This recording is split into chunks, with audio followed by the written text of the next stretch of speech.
All right, let's have a look at the intro to As Tears Go By. And I'll attempt to play it correctly first, just so you can feel it, and then I'll go over some of the particulars.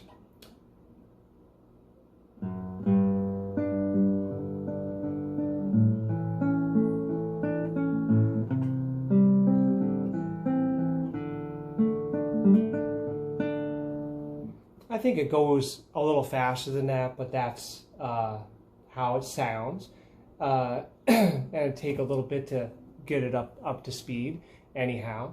So there are chord symbols above the tablature and the notes that you see there, and they give you a basic setup for your left hand, which is really nice.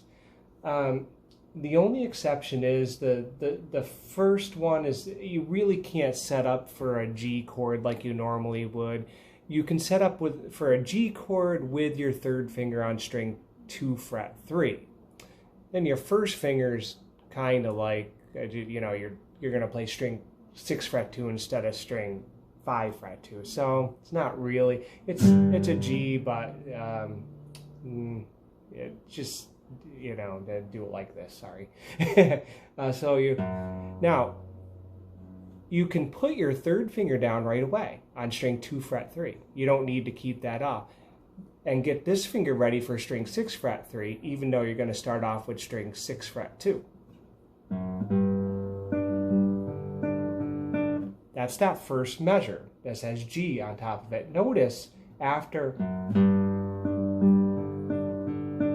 this note, string 6 fret 3 is a little longer, and you can see the notation below. It's a quarter note instead of an eighth note, so it is actually longer. There's your first measure. The next measure, you really can indeed set up for an A chord.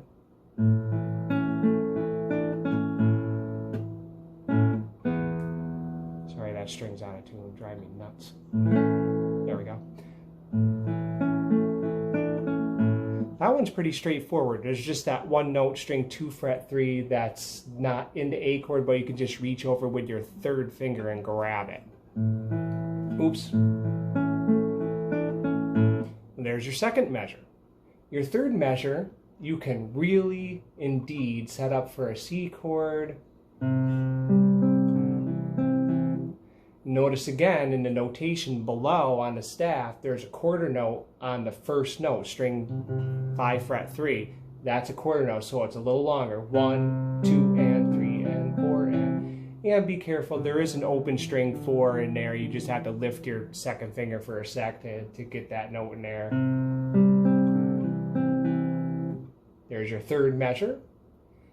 Your fourth measure, can we set up for a D chord? Indeed we can. Now, you're not going to use your second finger on string 1 fret 2 in this measure. That's okay. It can just hang out there.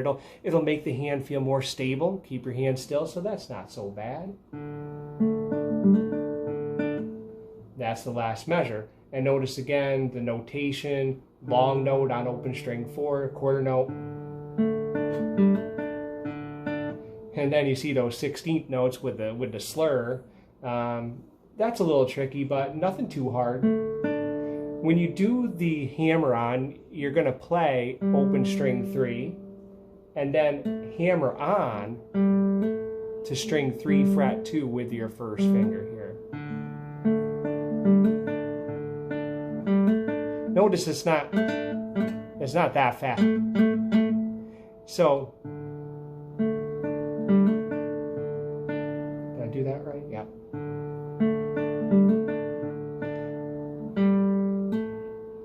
A hammer-on doesn't have, you don't have to come down. You can wait 10 years to come down. 1, 2, 3, 4, right? It doesn't have to be. What matters is how hard you come down with that finger to produce the sound, okay? So have fun with this, and work hard, have fun, and let me know if you have any questions. Thanks for watching. Bye.